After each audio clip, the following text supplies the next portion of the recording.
Hello,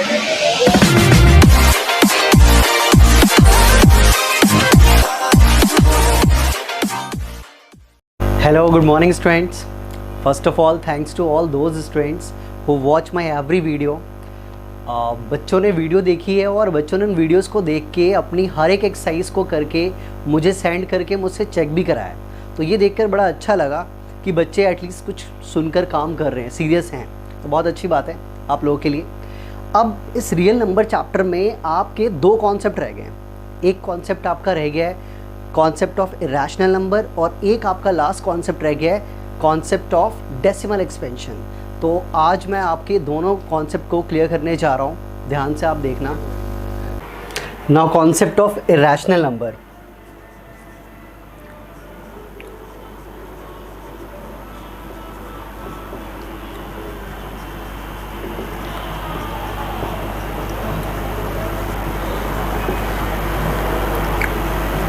concept of irrational number का topic है अभी। इसमें क्या होता है, देखो सबसे पहले आपको कॉन्सेप्ट ऑफ इरेशनल नंबर में ना तीन बातों का ध्यान रखना है आपने।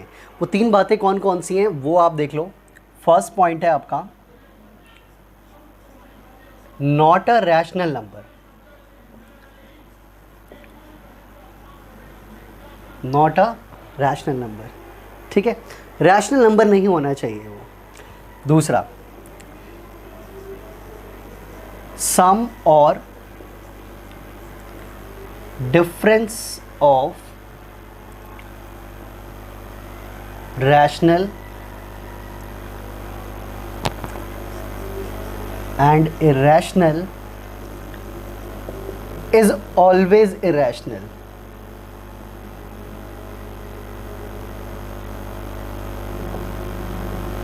ठीक है। The third point is the product and division of rational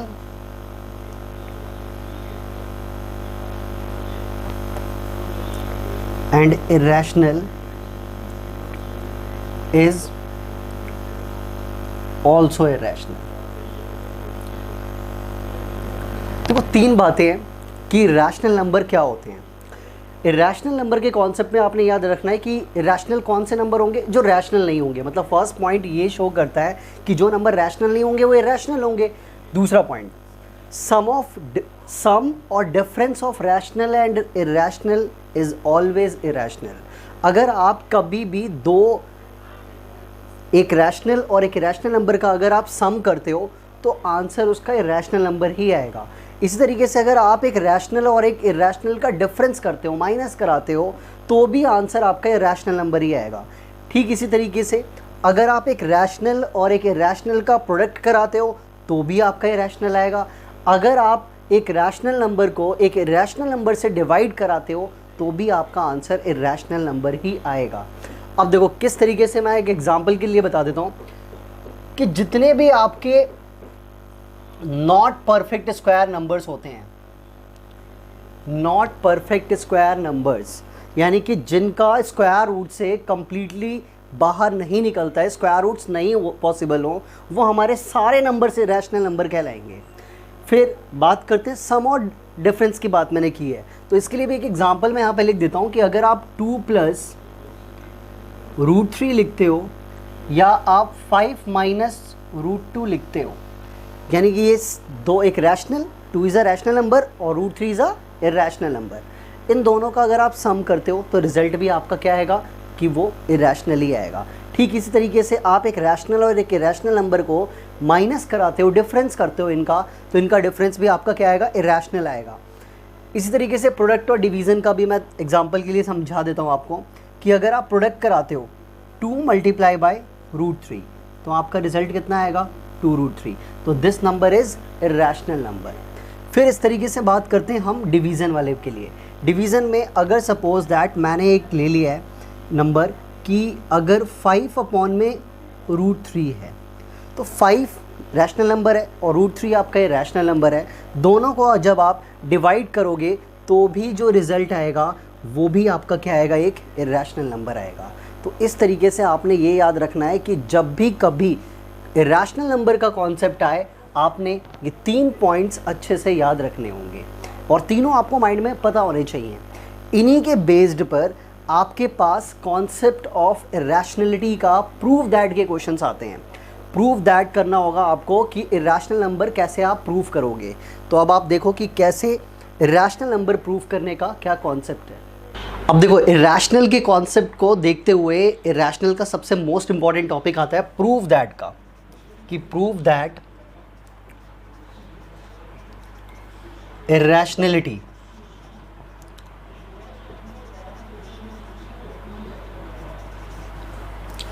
irrationality अगर आपने प्रूव करना है, प्रूव दैट करके ही क्वेश्चन ऑलवेज आता है। तो इसके 3 केसेस बनते हैं, ठीक है, इसके 3 केसेस बनते हैं। फर्स्ट क्या होता है, सिंपल नंबर्स होते हैं, ठीक है, simple irrational numbers, like simple numbers कैसे होते हैं वो, जैसे √3 है, √5, √7, या फिर कुछ मल्टीपल हो 2√3, या कोई डिवाइड में भी कोई नंबर हो 1/में √5। ये सारे नंबर्स को इरेशनल प्रूफ करने के लिए एक ही कॉन्सेप्ट होता है, मतलब एक ही तरीका होता है इन सभी नंबर को इरेशनल प्रूफ करने का। तो आपको ध्यान रखना है कि सिंपल नंबर बेस्ड नहीं है हमारे। दूसरा जो केस मैंने बनाया हुआ है, ये आपको बुक में नहीं मिलेगा, ये मैंने खुद से 3 केसेस दिखाए यहाँ पर, ठीक है। दूसरा जो आपके पास केस है वो है आपका सम और डिफरेंस का, ठीक है। सम और डिफरेंस का कैसे नंबर्स होंगे वो, जैसे 2 + √3 या फिर 5 - का √3। एक आपका मैंने सम का केस ले लिया और एक मैंने आपका यहाँ पे डिफरेंस का केस दिखा दिया है। जो थर्ड केस होता है वो टोटली डिफरेंट है, वो आपके एनसीईआरटी से अलग भी है, जो कि होता है डबल रूट का, double root based. Double root का केस क्या होगा, √2 + √3 या फिर √5 + √3, मतलब डबल रूट, दोनों के अंदर आपके पास रूट के नंबर्स होंगे। ये केस आपके एनसीईआरटी में नहीं है, ये केस जो है वो आपके आर.डी. शर्मा या अदर बुक्स में आपको मिलेगा। स्कूल लेवल पे ये वाला क्वेश्चन भी कभी कभार आ जाता है, बट ये जो 2 केसेस हैं इनसे गारंटी है, श्योर हो कि आपका ऑलवेज 100% इन 2 टॉपिक से क्वेश्चन पेपर में एग्जाम में आपसे पूछे जाते हैं। आप कभी भी कोई भी सीबीएसई का पेपर ले लो, आपको इन 2 टॉपिक पे बेस्ड क्वेश्चन गारंटीड है कि मिलेगा ही मिलेगा। तो इनकी तैयारी मींस आप बोर्ड के पॉइंट ऑफ व्यू से भी आप इसकी तैयारी कर रहे हो। तो इस टॉपिक को बहुत ध्यान से आप नोट डाउन कर लो पहले। अब आप देखो, जो 3 केसेस मैंने अभी जस्ट लिखवाए थे, उनका पहला केस जो है उस पर बेस्ड क्वेश्चंस कैसे होते हैं। तो कैसा होता है पहला question, prove that √2 is irrational. अगर आपके पास ये क्वेश्चन आ जाए, प्रूव दैट √2 इज इरेशनल, √2 की जगह पे आपका कुछ भी हो सकता है, √5, √7, √3, √10, कुछ भी हो सकता है। तो √2 का मैं आपको जैसे कॉन्सेप्ट से क्वेश्चन करा रहा हूँ, जिस तरीके से करा रहा हूँ, आपने बाकी डिजिट्स पे भी सेम वैसे ही अप्लाई करना है, ठीक है। तो कैसे स्टार्ट करना है इसे, सबसे पहले आपने देखो, किसी भी नंबर को इरेशनल तब बोल सकते हैं जो मैंने अभी पहले आपको बताया है कि या तो वो रैशनल ना हो, या सम ऑफ डिफरेंस वाली बात, या फिर डिवीज़न और मल्टीपल वाली बात। वो तीनों बातें आपके माइंड में हमेशा याद होनी चाहिए कि या तो वो रैशनल ना हो, या सम वाली बात, या डिफरेंस, या मल्टीपल और डिवीज़न वाली बात। यहाँ सिंपल नंबर है तो इरेशनल तब बोलेंगे जब वो एक क्या हो, रैशनल ना हो, तभी हम उसको क्या बोलेंगे कि वो इरेशनल नंबर है। तो आपने क्या करना है, सबसे पहले let us assume to the contrary that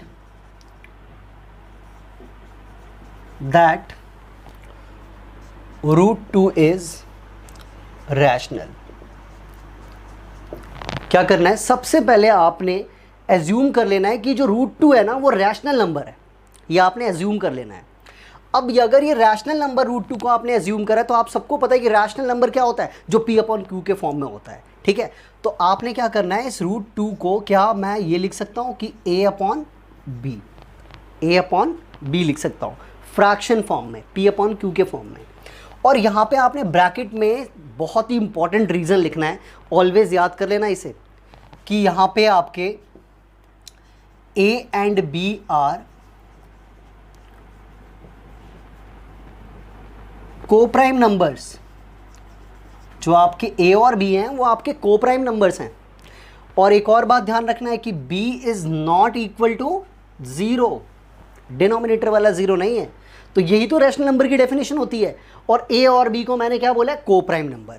अब आप कहोगे यार ये कोप्राइम नंबर क्या होता है, तो कोप्राइम नंबर्स के लिए आपने याद रखना है कि ऐसे दो नंबर्स जिनका कॉमन फैक्टर 1 के अलावा कुछ भी ना हो, कोई भी the common factor of two numbers not other than 1 के अलावा कोई और कॉमन फैक्टर नहीं आना चाहिए, उनको हम क्या बोलते हैं, कोप्राइम नंबर बोलते हैं। मतलब 1 के अलावा कुछ और भी कॉमन नहीं होना चाहिए, उनको हम कोप्राइम बोलते हैं। जैसे एग्जांपल के लिए मैं एक नंबर ले लेता हूँ, सपोज दैट मैं 2 और 5 ले रहा हूँ। अब 2 और 5 ऐसे पेयर ऑफ नंबर्स हैं जिनके बीच में 1 के अलावा कुछ और कॉमन आता ही नहीं है। इसका मतलब ये है कि 2 और 5 आर कोप्राइम नंबर्स हैं। मतलब ना तो 2 के टेबल में 5 आता है, ना तो 5 के टेबल में 2 आता है। तो इसका मतलब ये दोनों नंबर क्या है, हमारे कोप्राइम नंबर है। एक और भी तरीके से याद रख सकते हैं कि ऐसे दो नंबर जिनके एचसीएफ का आंसर 1 आता है, जिनके एचसीएफ का आंसर 1 आता है, तो बात तो वही हुई कि ऐसे दो नंबर जिनके बीच में कोई भी कॉमन फैक्टर आता ही नहीं है, उनको हम कोप्राइम नंबर बोलते हैं। तो हमने क्या लेट कर लिया, इसको कोप्राइम नंबर लेट कर लिया है। अब इसके बाद क्या करना है आपने, इसके बाद आपने क्या करना है, ये जो b यहाँ पे डिवाइड में है इसको उठा के आपने इधर शिफ्ट करना है। तो आपको पता है शिफ्टिंग करते हो डिवाइड का मल्टीप्लाई, तो b को उठा के आप यहाँ भेज दोगे, तो √2b is equal to a, ठीक है। इसके बाद आपने क्या करना है, squaring both side, squaring both side, ठीक है। √2b का स्क्वायर और a का भी आपने क्या कर देना है, स्क्वायर कर देना है। जब आप इनका स्क्वायर करोगे तो आपका जो रिज़ल्ट आएगा वो ये आएगा। इसके बाद का मैं यहाँ पे कर रहा हूँ कि √2b के स्क्वायर, ध्यान से देख लेना, 9th क्लास में भी आपने सीखा होगा, किसी भी रूट नंबर का अगर स्क्वायर करते हो तो रूट हट जाता है, और अगर b का स्क्वायर करोगे तो b पे स्क्वायर लग जाएगा। इट मीन्स ये आ जाएगा 2b square is equal to में a स्क्वायर, ठीक है। ये स्क्वायरिंग बोथ साइड करने पे रिजल्ट आएगा। अब यहाँ से एक बात आपको ध्यान रखनी है क्या, कि यहाँ पे इसको आपने इक्वेशन नंबर 1 दे देनी है, आपने इसको इक्वेशन नंबर 1 दे देनी है। फिर यहाँ पे एक रीज़न भी लिखना है आपने, ब्रैकेट में भी करके लिख सकते हैं हम, कि a square is divisible by 2 and a is also divisible by 2। इसका मीनिंग पहले मैं समझा देता हूँ कि अगर a स्क्वायर 2 से डिविजिबल होगा, ये 2 यहाँ पे मल्टीप्लाई में तो डिवाइड में आएगा, तो डिवाइड ही होगा वो। तो a स्क्वायर अगर 2 से डिविजिबल होता है तो a भी 2 से डिविजिबल होगा। अगर आपके पास, ध्यान रखना जो मैं बात बोलने चाह रहा हूँ, 125 अगर कोई नंबर है, अगर वो 25 से डिवाइड होता है तो 125 जो है वो 5 से भी डिवाइड होगा, होगा ही होगा। तो ठीक इसी तरीके से कि अगर a square is divisible by 2 तो a is also divisible by 2। ये आपको पहले, सबसे पहले यहाँ तक नोट डाउन करना है। इसके बाद और भी है इसके आगे, तो पहले आप इसको थोड़ा सा पॉज करके और नोट कर लो पहले आप इसे।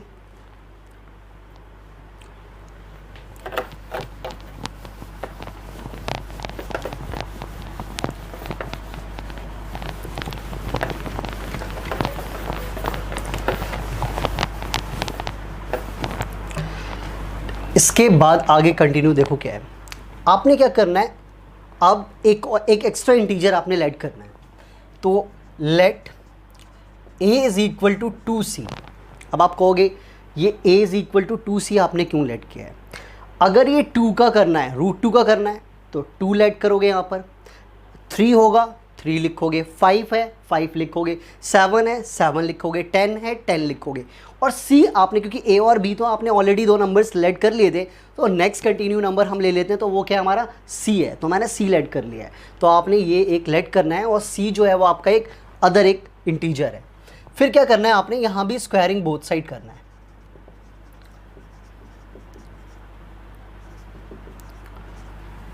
अब स्क्वायरिंग बोथ साइड करेंगे तो a का स्क्वायर a स्क्वायर और 2c का स्क्वायर होता है अपना 4c स्क्वायर। इसको मैंने इक्वेशन नंबर 1 दिया था, इसको इक्वेशन नंबर हम 2 दे देते हैं, ठीक है। और आपने क्या करना है, फ्रॉम इक्वेशन 1 एंड 2 क्या करना है आपने, from equation 1 and equation number 2, 1 और 2 इक्वेशन दोनों को अगर आपस में कंपेयर करें तो देखो यहाँ भी a स्क्वायर है और यहाँ भी a स्क्वायर है, तो मतलब दोनों के आपस में जब इक्वेट करेंगे तो दोनों कैंसिल हो जाएंगे। यानी आपके पास सब्स्टिट्यूट करो या इक्वेट करो बात एक ही है, तो आपके पास ये a स्क्वायर कैंसिल, रिजल्ट क्या बचेगा, 2b square is equal to 4c square, ठीक है। 2b square is equal to 4c square. अब 2 यहाँ पे मल्टीप्लाई में है तो इसको किस में भेज देना है, यहाँ पर डिवाइड में, तो b square is equal to 4c square upon में 2, और 2 से ये कैंसिल हो गया 2 बार में, तो आपके पास रिजल्ट आ गया b square is equal to 2c square. अब देखो यहाँ रिजल्ट आया था a square is equal to 2b square, और यहाँ रिजल्ट आ गया b square is equal to 2c square. तो यहाँ भी आपने सेम जैसी ही स्टेटमेंट यहाँ भी लिखनी है।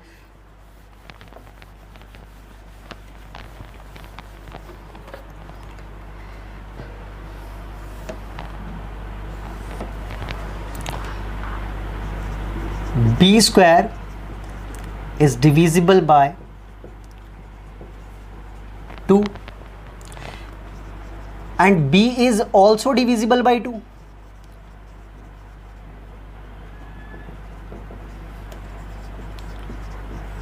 ठीक है, सेम वही वाला कॉन्सेप्ट कि अगर b स्क्वायर अपना 2 से डिवाइड होगा तो इसका मतलब ये है कि b भी हमारा 2 से डिवाइड होगा ही होगा, ठीक है। तो इसके बाद अब आपने क्या ध्यान रखना है कि आपकी इक्वेशन 1 और इक्वेशन 2 को कंपेयर करके आपके पास क्या रिजल्ट आ गया, ये रिजल्ट आ गया, ठीक है। अब आप क्या देखोगे कि इसको इक्वेशन नंबर आपने 3 दे देना है। अब from equation 1st and 3rd we get a result. एक रिजल्ट आप क्लियरली देखोगे कि therefore a and b have at least 2 as a common factor। भाई ये बड़ी इंपॉर्टेंट बात मैंने लिखी यहाँ पर कि a and b have at least 2 as a common factor। क्यों, अगर आप इक्वेशन 1 में देखते हो और इक्वेशन 3rd में देखते हो, दोनों में आप एक चीज़ देखोगे कि हम भी ये भी 2 से डिविजिबल हो रहा है और वहाँ भी 2 से डिविजिबल हो रहा है, यानी कि a और b दोनों 2 के टेबल में आ रहे हैं। तो मैंने यही बात लिखी है कि a and b have at least 2 as a common factor. But आप याद करो स्टार्टिंग में फर्स्ट लाइन में जब मैंने a और b को क्या बोला था कि वो को प्राइम नंबर्स हैं, को प्राइम नंबर जिनके कोई कॉमन फैक्टर नहीं आते, बट यहाँ तो अब 2 कॉमन फैक्टर आ रहा है। यानी हमारी लेट की हुई जो बात थी कि वो रैशनल नंबर था, इसका मतलब कि रैशनल नंबर में a और b को को प्राइम लेट किया था, को प्राइम वाली बात हमारी टोटली गलत हो गई है। यानी कि फिर वो रैशनल नंबर नहीं है, फिर वो क्या हो जाएगा, इरैशनल नंबर हो जाएगा। तो आपने अब इसके बाद कुछ और स्टेटमेंट्स लिखनी है। आपका क्वेश्चन ये पूरा लगभग कंप्लीट हो चुका है। कुछ गिवन स्टेटमेंट बता रहा हूँ जो कि आपने एज इट इज़ एग्जाम में लिखनी है, तो वो स्टेटमेंट इसके बाद क्या लिखनी है वो आप देख लो।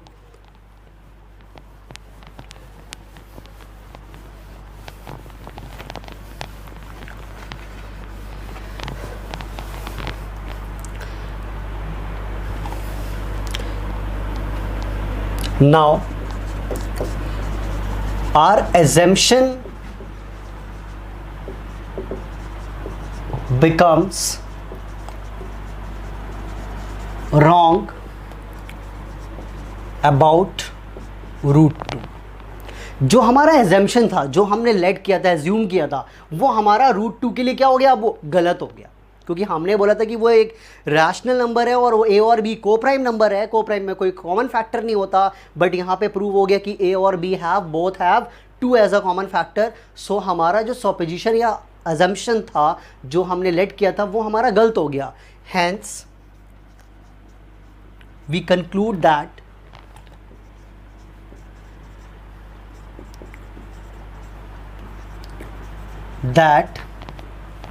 √2 इज इर्रेशनल।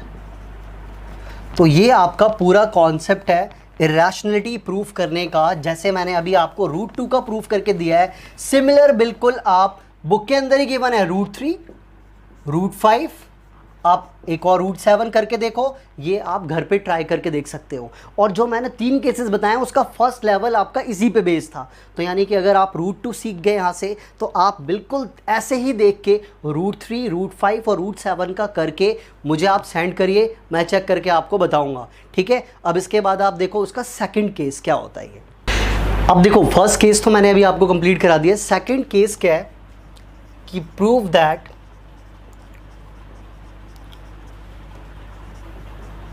टू प्लस √3, या स्लैश करके मैं एक और भी पार्ट लिख देता हूँ, 5 minus √3।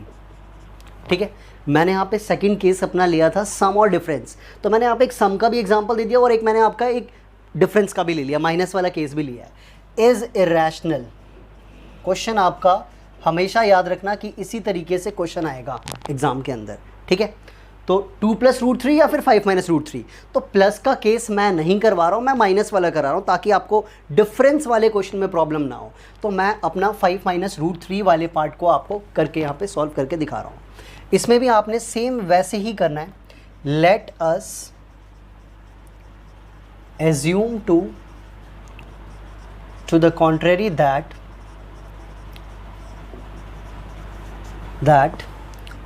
5 minus √3 is rational.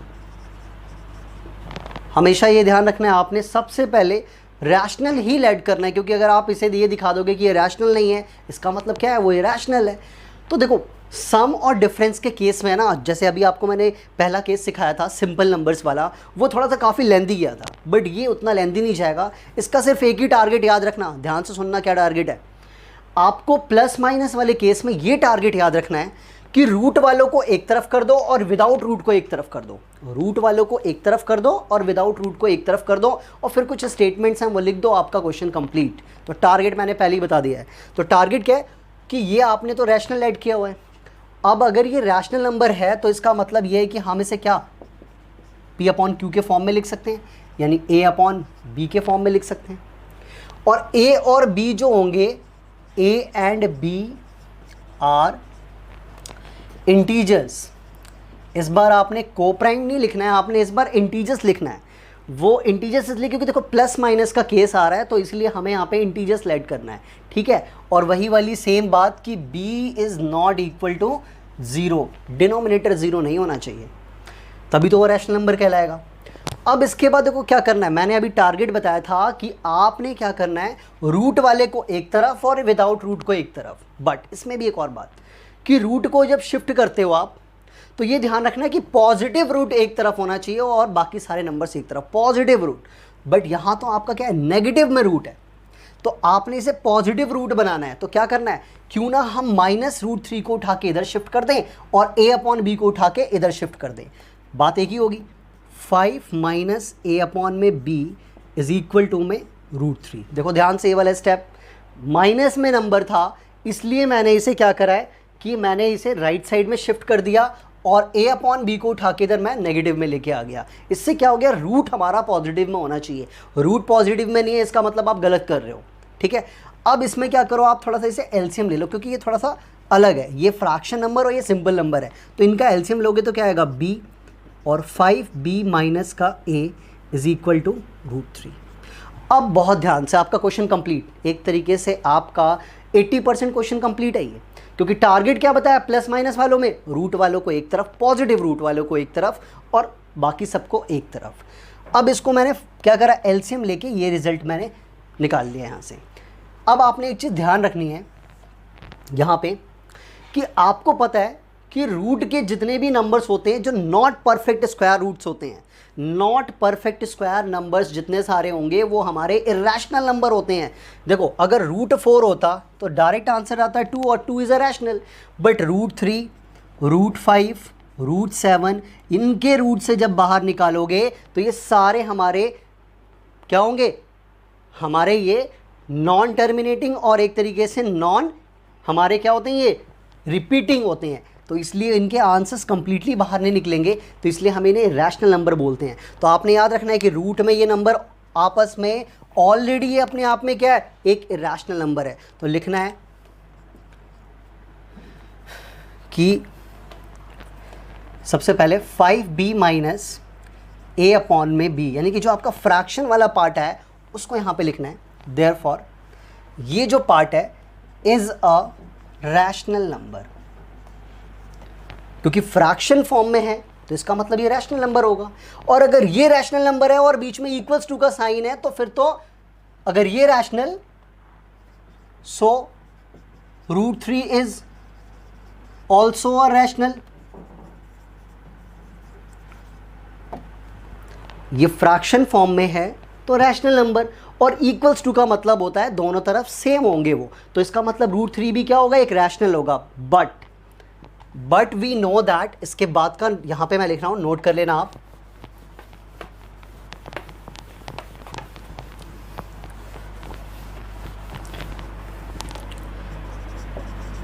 But we know that, अभी बताया कि रूट के नॉट परफेक्ट स्क्वायर नंबर्स जो होते हैं वो हमारे इरेशनल होते हैं। तो but we know that √3 is irrational number. इसका मतलब कि इक्वल्स टू वाला नंबर इरेशनल है, तो इसका मतलब इक्वल्स टू के इधर वाला नंबर भी क्या हो गया, हमारा इरेशनल हो गया। इसका मतलब नॉट रैशनल मतलब irrational. So our assumption becomes wrong about 5 minus √3। वो जो हमारा एजम्पशन था वो रॉन्ग हो गया इसके लिए कि ये रैशनल है। अगर ये रैशनल नहीं है तो फिर क्या होगा, इरेशनल होगा। तो लास्ट में आपने लिख देना है कि therefore we conclude that, hence we concluded that 5 minus √3 is irrational number। तो इस तरीके से आपका प्लस और माइनस का केस होता है। तो आप प्लस माइनस वाले में एक ही टारगेट याद रखो कि आपका मेन टारगेट है कि पर पॉजिटिव रूट वालों को एक तरफ कर दो और विदाउट रूट वाले को एक तरफ कर दो। और फिर ये जो मैंने कुछ स्टेटमेंट्स लिखवाई हैं ये आपको ऑलवेज ध्यान रखना है, और डिजिट चेंज होंगी, बाकी क्वेश्चन करने का प्लस माइनस में सेम ही कॉन्सेप्ट होगा। तो आप 2 + √3 वाला खुद ही ट्राई करना, ठीक है। और बुक में एनसीईआरटी में एक्सरसाइज 1.3 में एक्सरसाइज 1.3 आपकी टोटली इसी 2 टॉपिक पे बेस्ड है, जो मैंने आपको पहला लेवल कराया और दूसरा लेवल। जो तीसरा लेवल है डबल रूट का, वो मैं अभी आपको नहीं करा रहा हूँ, वो मैं आपको बाद में क्लास में, इंस्टीट्यूट की क्लास में मैं करवाऊंगा। अभी आप इन 2 लेवल को देख के आप अपनी एक्सरसाइज 1.3 कंप्लीट करिए with all example based on this topic, वो भी कंप्लीट करिए और मुझे आप सेंड करके चेक करवाइए, ठीक है। तो आपकी एक्सरसाइज 1.3 ये आपको क्या करना है, अब खुद से करना है इस 2 टॉपिक को देख के, ठीक है। तो ये कंप्लीट हो चुकी है एक्सरसाइज 1.3।